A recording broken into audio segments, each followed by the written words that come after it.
இந்த கவர்ச்சியில மயங்கி மக்கள் நமக்கு ஓட்டு போட்டுட்டாங்களா? நான் என்ன தற்குறி நல்லா வருது வேணான்னு பாக்குறேன். எங்க அண்ணன் விஜயகாந்த் அண்ணன் சொல்ற மாதிரி அரசியல் புரிதல் இல்லாம மக்கள் நமக்கு ஓட்டு போட்டுட்டாங்களாம். இந்த கவர்ச்சியில மயங்கி மக்கள் நமக்கு ஓட்டு போட்டுட்டாங்களா? நான் என்ன சரி விடுங்க.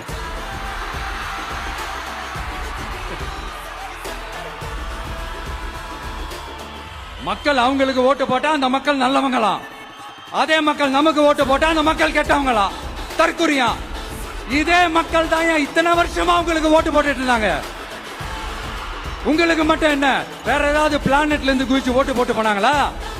தற்குறியாமா? தற்குறி நல்லா வருது வேணான்னு பாக்குறேன். எங்க அண்ணன் விஜயகாந்த் அண்ணன் சொல்ற மாதிரி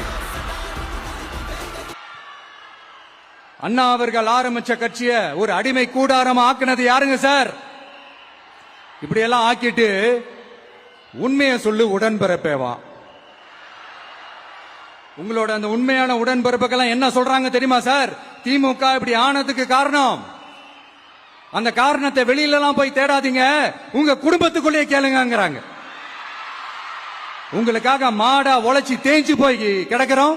திமுக இப்படி ஆனதுக்கு காரணம் உழைக்காம சொகுசா இருக்கிற உங்க குடும்பத்துக்குள்ளேயே போய் கேளுங்கிறாங்க. ஒவ்வொரு திமுக தொண்டனும் அதை சொல்றாங்க.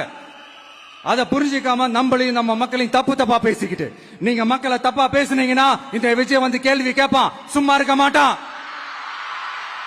இந்த விஜயும் தமிழ்நாட்டு மக்களும் வேறு இல்லை. இந்த விஜய் தான் தமிழ்நாட்டு மக்களோட ஒரு உண்மையான ஒரே பிரதிநிதி. இது இன்னைக்கும் சரி, நாளைக்கும் சரி, நாளன்னைக்கும் சரி, இதுதான் நிஜம்.